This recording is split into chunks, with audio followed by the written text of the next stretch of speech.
Think of the companies that leverage the Super Bowl the best.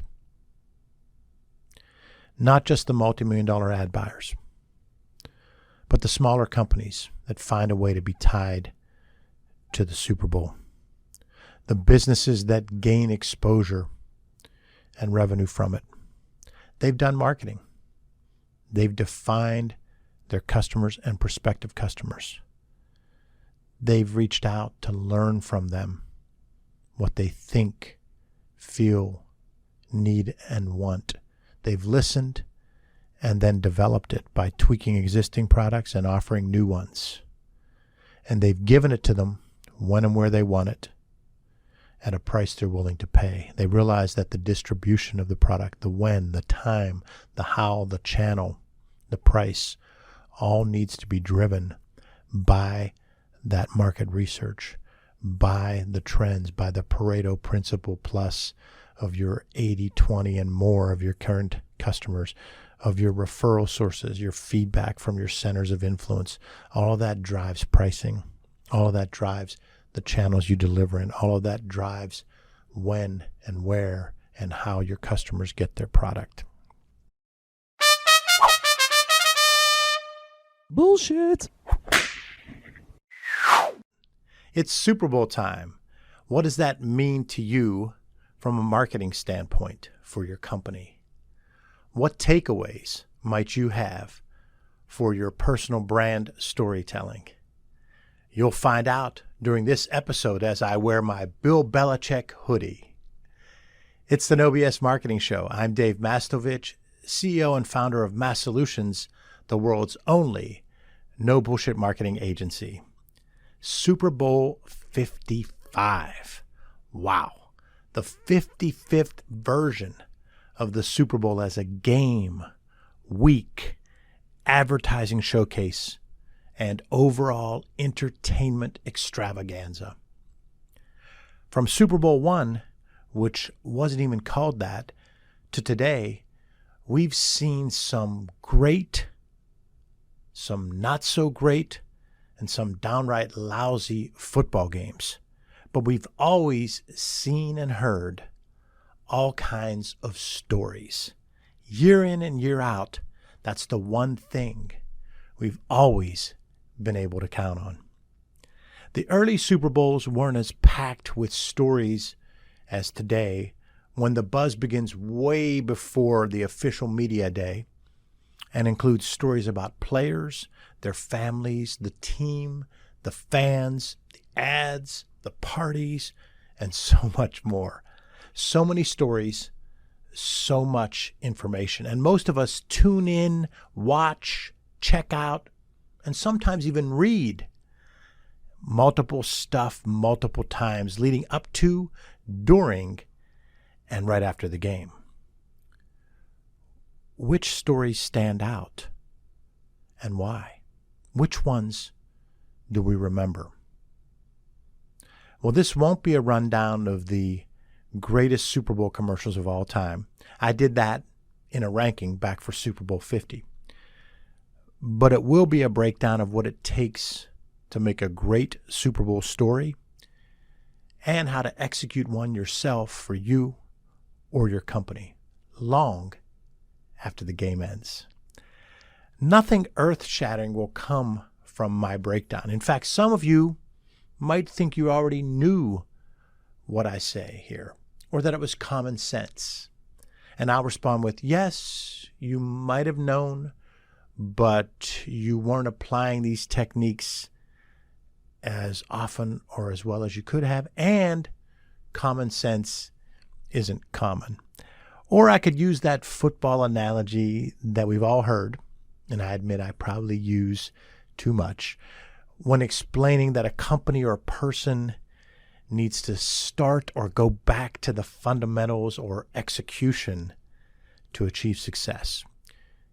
We've said or actually heard it's about the blocking and tackling, getting back to the basics, focusing on the process, doing well at what you need to do again and again, the blocking and tackling of your business. I talk a lot about the blocking and tackling of marketing and marketing operations. So yes, this is about the blocking and tackling of marketing and also the blocking and tackling of storytelling for Super Bowl week. First, the definition of marketing. My definition of marketing. It starts with clearly defining who you want to reach, influence, engage, and connect with. Clearly defining those target markets. This is critical with all marketing and for every one of your stories. And it's even more important during Super Bowl week when we're bombarded with messaging. Because if the people trying to reach all of us during this Super Bowl week haven't clearly defined who they want to reach, influence, connect, and engage with, they're in trouble because you can't reach everybody or even close to everybody unless you spend the $5.6 million for an ad during the Super Bowl. But even then, you're not going to reach everybody because some of the people will be in the bathroom. Others will be screaming and arguing about something with the game. Still others talking to friends and family. And get this, not everybody watches the Super Bowl. So even that $5.6 million ad isn't going to get you to be able to reach everybody. And most of us don't have anywhere near $5.6 million for one ad. So yes, you need to clearly define who you want to reach, influence, engage, and connect with for your business before you even begin to thinking about telling a story. The second part of real marketing is finding out what they want and need by asking them through marketing intel, marketing research. So you've clearly defined your target audiences of customers, prospects, employees, referral sources, centers of influence. Now it's time to do marketing intel, marketing research. So you can ask them what they think, feel, want, need. That's the second part of the definition of marketing, of no BS marketing, is finding out what they want through marketing research. Smaller companies might be apprehensive about spending their limited dollars for marketing on market research. If that's the case, two things. Take the do-it-yourself approach by figuring out exactly who you want to hear from, crafting a few questions, 3, 5, 6 at the most, and then doing your qualitative marketing research.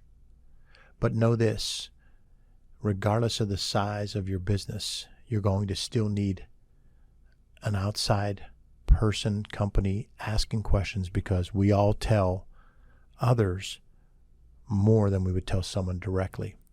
But do the do-it-yourself approach to get started. Implement NPS. Do ongoing customer surveys. You need the marketing research of current customers and prospective customers. Now, I talked to you about how I try to help people with their personal brand. You might think, how can I possibly do market research with my personal brand? Well, you can.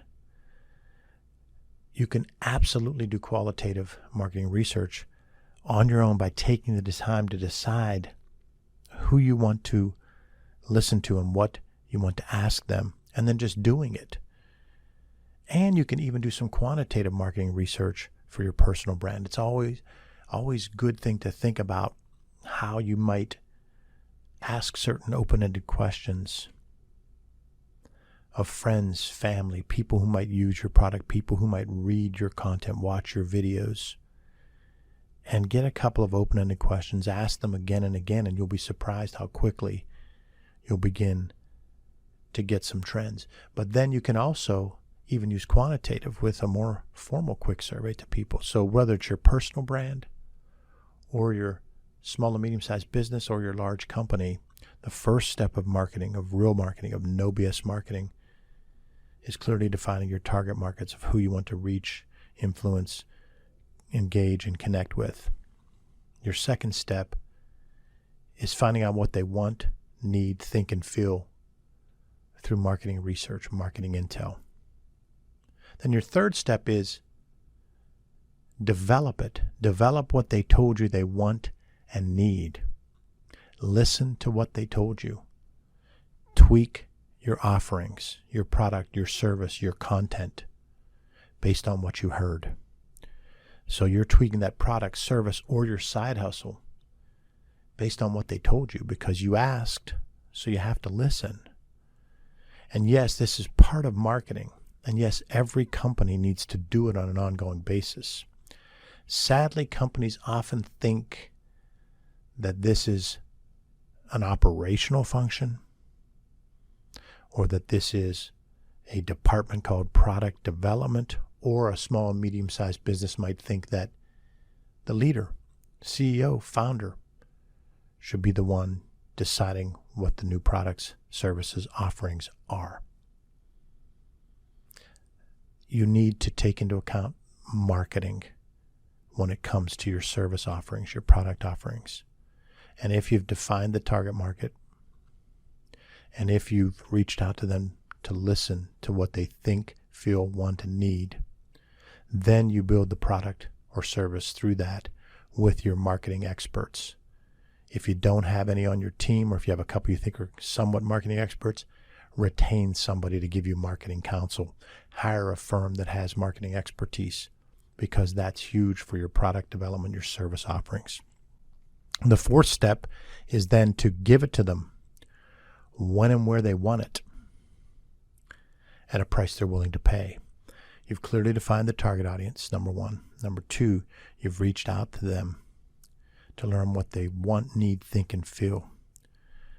Number three, you developed it based on listening to what they said. You tweaked your product, your service, your offering your side hustle. The fourth thing is you give it to them when and where they want it at a price they're willing to pay. And yes, price is integral to marketing and your marketing expertise. That team members needs to be involved with pricing. So you give it to them when and where they want it at the price they're willing to pay. And that's essential to the storytelling aspect. The delivery, the when and where they want it at the price they're willing to pay, is the fourth part of marketing. And yes, marketing needs to be involved in the placement. That's the P for delivery of the product. The pricing is a P that's part of those 4 P's of marketing. And then the fifth component of real marketing, and my definition of marketing, is to tell them about it again and again.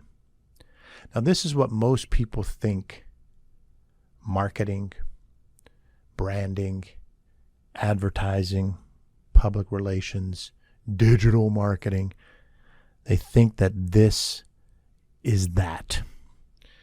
The problem is that this is just a small piece. You've already heard me talk about 4 major components of marketing. The fifth one is tell them about it again and again, and that is creative storytelling, memorable storytelling through the right channel to the right person at the right time. It has to be driven by behavioral science. The telling them about it again and again needs to be driven by behavioral science, and that's why those first 4 parts are so significant. But so many people still think of marketing, branding, PR, storytelling as the telling them about it again and again. It's the 5th part. It's important. It's the glamorous part, the fun part. But it doesn't work unless it's the creative art driven by the behavioral science. The next step is to monitor what happened. Ask customers and prospects more questions. Listen, learn, ideate, adjust. That's the part that's number 6 in your marketing, your real marketing. And my definition of marketing is to monitor what happened. Ask customers and prospects more questions. Listen, learn, adjust, ideate, tweak. Marketing is not a one-time thing or a campaign thing or a function of one department or a project or a short-term expense. It's ongoing. It's forever. It's an investment. It's a major part of the lifeblood of any company and any personal brand. Think of the companies that leverage the Super Bowl the best. Not just the multi-million-dollar ad buyers, but the smaller companies that find a way to be tied to the Super Bowl. The businesses that gain exposure and revenue from it. They've done marketing. They've defined their customers and prospective customers. They've reached out to learn from them what they think, feel, need, and want. They've listened and then developed it by tweaking existing products and offering new ones. And they've given it to them when and where they want it at a price they're willing to pay. They realize that the distribution of the product, the when, the time, the how, the channel, the price, all needs to be driven by that market research, by the trends, by the Pareto principle plus of your 80-20 and more of your current customers, of your referral sources, your feedback from your centers of influence. All of that drives pricing. All of that drives the channels you deliver in. All of that drives when and where and how your customers get their product. And then those people that are leveraging the Super Bowl listened, learned, ideated, and adjusted. And that's what you need to do from a marketing standpoint. Continually tweak it. It's not a one-time thing. It's not a short-term thing. It's an ongoing investment that's part of the lifeblood of your company. So that's what you need to do from a marketing standpoint. Now, onto the storytelling standpoint, whether it's for your small and medium-sized business, your large company that you're driving the storytelling, or your personal brand. Every Super Bowl has all kinds of stories leading up to it. The star players, the adversity that was overcome, family stories, history of a franchise, a city, the sacrifices made by owners, coaches, players, fans. Those stories that resonate with us all share three common traits.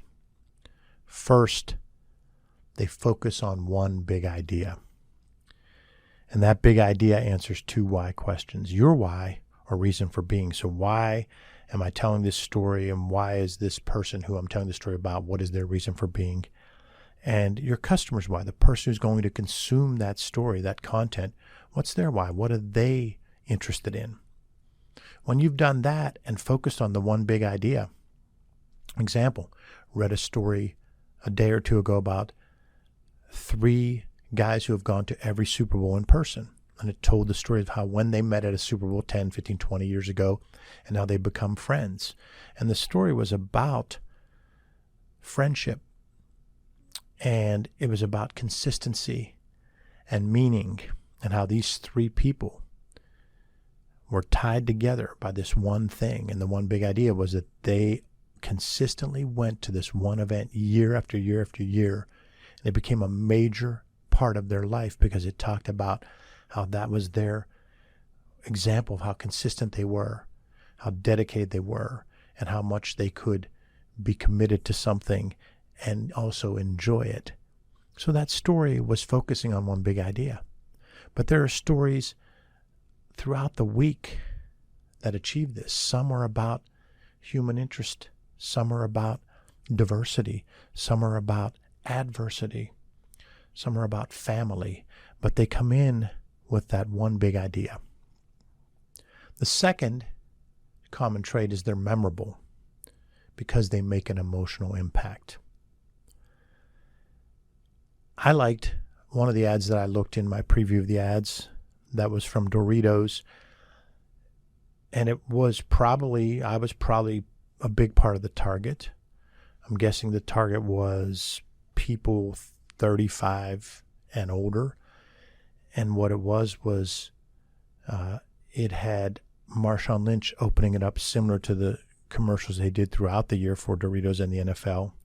It was the night before the Super Bowl, was this playoff of what was the night before kickoff. And it included legends of the game. Troy Aikman was with Joe Montana and Jerry Rice, so that covers the 80s and 90s. Then you had Eli and Peyton Manning, which covers the 2000s to the early 2010s. There was Jerome Bettis from the 2006 Super Bowl with Terry Bradshaw from the 70s Steelers. So now you've covered from the 70s all the way through 2015 or so, since you have Marshawn Lynch in there. And it was about the Super Bowls and Doritos. So it was memorable for me because they defined the target. It might not be as memorable for my sons, but they'll have other ads that are more memorable for them because they're the target. So you focus on that one big idea as the one common trait by these stories that are resonating with us. And the second one is they're memorable and make an emotional impact. The third one is they're about people. They're about people. And the example I gave you showed multiple people. And those people each have a story. And people in sports love certain players and actually despise certain other players. So they're playing off of that with those stories because they know that those stories are about people. What does this mean to you? Well, you have one big idea, your why, and your customers who you want to reach, whether it's with your side hustle, your content, your small and medium-sized business, or your large company. You focus on one big idea by looking at your why and your customer's why. You take the time to define that and really understand that. You make it memorable so it can make an emotional impact by having that hook that ties back to that target audience that we said you have to have defined. And then the third point is they're about people. Well, everyone has a people story. Every company has characters. Every person doing a side hustle is a character, and I mean that in a good way. So you can do this.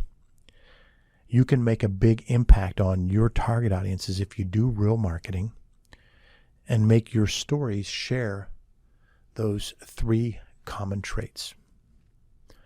And that all ties back to Super Bowl week and how the Super Bowl week and the Super Bowl are really about storytelling. And that's what makes it such an entertainment extravaganza that's fun for us all and brings us together to have parties and events and chats and so forth that makes it memorable for us. And you go back and go, remember when that Super Bowl happened, we were at this house and we were at that party. I've got my hoodie on in honor of Bill Belichick, who's won the most Super Bowls as a coach of all time. And he won 6 of those with Tom Brady, who's trying to win his 7th. That's tough for a lifelong Steelers fan to do that shout out.